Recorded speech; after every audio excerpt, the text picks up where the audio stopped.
Oh, je voudrais chanter, Marie, pourquoi je t'aime, pourquoi ton nom si doux fait tressaillir mon cœur, et pourquoi la pensée de ta grandeur suprême ne saurait à mon âme inspirer de frayeur, si je te contemplais dans ta sublime gloire, et surpassant l'éclat de tous les bienheureux, que je suis ton enfant, je ne pourrais le croire. Oh Marie, devant toi, je baisserai les yeux. On s'est quitté la dernière fois, ou tout à l'heure, parce que vous voyez que je suis à la même place, pour la dernière émission, donc sur Marie, mère des hommes, dans l'ordre de la grâce. Alors qu'est-ce que ça veut dire? C'est quand même pas... Bon. Alors, il faut bien comprendre que si Marie est mère des hommes dans l'ordre de la grâce, c'est parce qu'elle-même, elle bénéficie de la grâce, et qu'elle va pouvoir nous apprendre comment accueillir la grâce comme elle. Elle va nous apprendre à nous recevoir de Dieu finalement dans cette disposition essentielle du cœur qui a été la sienne tout au long de sa vie, c'est-à-dire cette disposition de cœur absolument pauvre d'elle-même, de ce qu'on appelle la pauvreté spirituelle. Or la pauvreté spirituelle, c'est comprendre que nous ne sommes rien sans la vertu de Dieu, sans l'aide de Dieu, sans le secours et la puissance de Dieu. Vous voyez. Et la petite Thérèse, donc dans sa doctrine, c'est vraiment ce qu'elle nous apprend, c'est-à-dire que ce que je suis, je le suis par la grâce de Dieu. Elle pourrait reprendre ces mots qui ne sont pas d'elle, mais de saint Paul. Ce que je suis, je le suis par la grâce de Dieu. Ce qui revient à dire que tout ce que nous sommes, ce que nous avons, ce que nous sommes au niveau naturel, au niveau surnaturel, nous ne le sommes que parce que ce que Dieu nous a donné, et en même temps moyennant aussi notre disposition de cœur, notre accueil de la grâce. Il faut toujours donc comprendre qu'il y a un don de la grâce, et en même temps il y a un accueil, de réceptivité à ce don, qui nous appartient. Pas totalement, parce que l'œuvre de l'Esprit aussi, l'Esprit Saint vient à notre secours pour précisément accueillir l'amour dont nous sommes aimés. Alors, vous voyez, Marie, comme Thérèse, va être une maîtresse de vie spirituelle. Elle va nous enseigner en fait à vivre de l'accueil du don de Dieu, du don de la grâce, qui veut faire de nous des enfants de Dieu et des saints, des justes. Des justes qui sont justifiés par justement cette grâce, qui deviennent justes parce que précisément la grâce va les guérir de leurs péchés et va les renouveler pour entrer dans cette vie nouvelle des enfants de Dieu.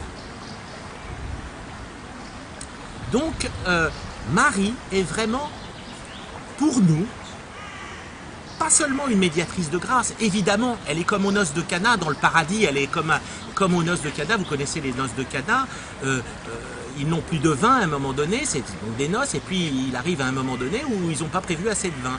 Et simplement, Marie se tourne vers Jésus et elle lui dit, ils n'ont plus de vin. Eh bien, voilà. Et donc Jésus, après quand même, là, il hésite, et puis finalement, il consent, il accorde ce qu'elle n'a pas demandé, mais elle lui a signifié les besoins des hommes, et il va répondre en transformant l'eau en vin. Vous connaissez cet épisode des noces de Cana. Eh bien, donc Marie, effectivement, est toujours une médiatrice de grâce auprès de Jésus, son Fils, seul médiateur entre Dieu et nous, bien sûr, mais en même temps, elle prie pour nous, elle intercède pour nous au paradis, bien entendu au ciel, mais en même temps, elle nous apprend, elle nous éduque dans la foi. Et ça, c'est très important de comprendre que Marie est une porte extraordinaire pour entrer dans la vie de foi, dans la vie de foi. Et quelle est cette disposition du cœur essentielle que nous demande la Vierge Marie? Eh bien, il faut revenir encore à la petite Thérèse, qui nous donne une définition de la sainteté qui est absolument magnifique, en nous disant que la sainteté, donc la perfection de l'amour, n'est pas dans telle ou telle pratique, mais dans une disposition du cœur qui nous rend humbles et pauvres devant Dieu, conscients de notre faiblesse, de notre pauvreté, et tout à la fois confiants, jusqu'à l'audace même, en la bonté du Père, en la bonté de Dieu notre Père. Vous voyez cette extraordinaire définition de la sainteté. C'est une disposition du cœur. Ce ne sont pas des choses à faire d'abord. C'est d'abord une disposition du cœur pour accueillir le don de Dieu. Le don que Dieu veut nous faire de son amour. Le don que Dieu veut nous faire de lui, hein, de sa charité, de son amour, pour nous transformer en lui comme le feu qui transforme toute chose en lui-même. C'est comprendre en fait que il n'est que d'avoir une disposition du cœur à consentir à l'amour de Dieu pour nous. Mais consentir à cet amour-là, vous comprenez bien, parce qu'on veut toujours s'en sortir par nous-mêmes. Hein. On a toujours la prétention, hein, de pouvoir se sauver soi-même, de toujours vivre sans Dieu finalement. Hein. C'est ça le péché originel, on l'a déjà vu, hein, dans des émissions précédentes. Le péché originel, c'est s'émanciper de Dieu, c'est se prétendre qu'on peut se passer de lui, qu'on peut se passer de sa grâce, de son amour. Eh bien, c'est une erreur, qui mène au désespoir, hein, nous le savons bien. Alors, ce que Thérèse nous rappelle, et la Vierge Marie aussi dans son attitude de foi, c'est que nous ne pouvons pas nous passer de Dieu. Nous avons un besoin radical de lui. Et la seule chose, je dirais que Dieu, le seul effort, mais vous allez voir que ce n'est pas un effort, c'est un consentement, c'est dire oui à la grâce de Dieu. Vous voyez, fiat, c'est le fiat de la Vierge Marie. Qu'il me soit fait selon ta parole. Vous connaissez, c'est l'annonciation, l'ange Gabriel qui arrive, qui dit à Marie, voilà quel est le dessein de Dieu sur elle, quelle sera la mère du Sauveur, donc comment cela se fera-t-il, etc. Il lui explique, et à la fin, il termine, qu'il me soit fait selon ta parole. Vous voyez, c'est le oui de Marie. Hein.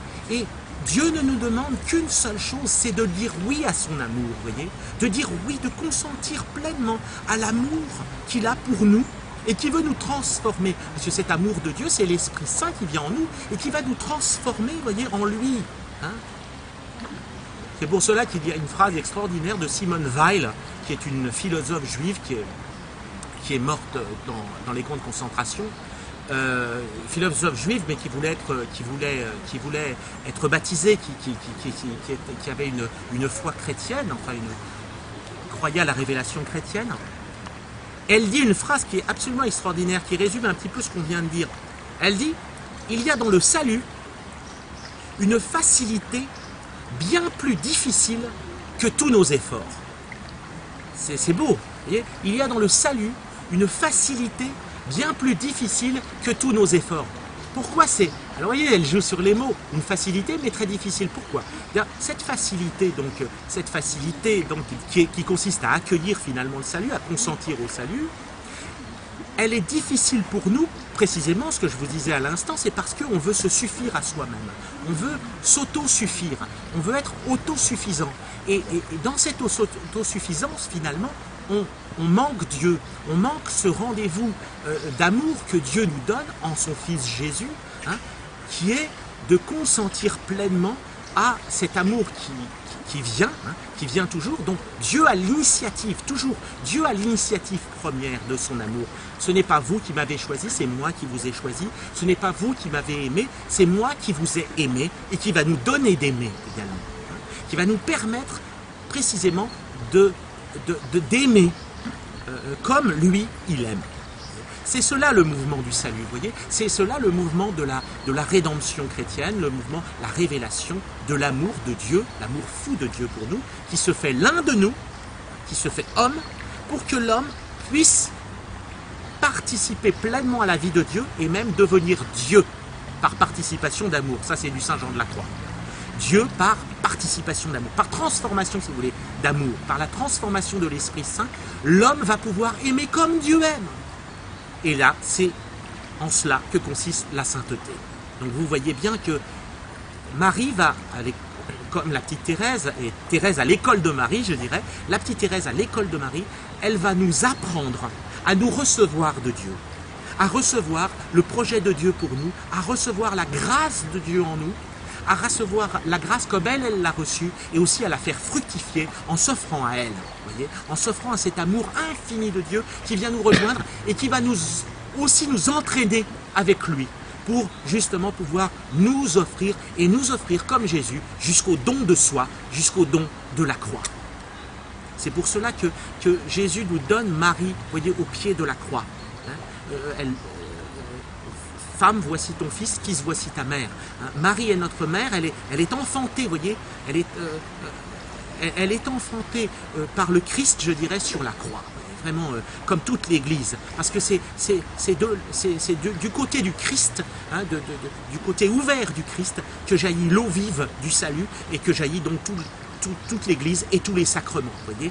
Et donc, Marie est mère de l'Église, Marie est notre mère parce qu'elle est mère de l'Église, et nous parce qu'elle est justement modèle de foi pour toute l'Église.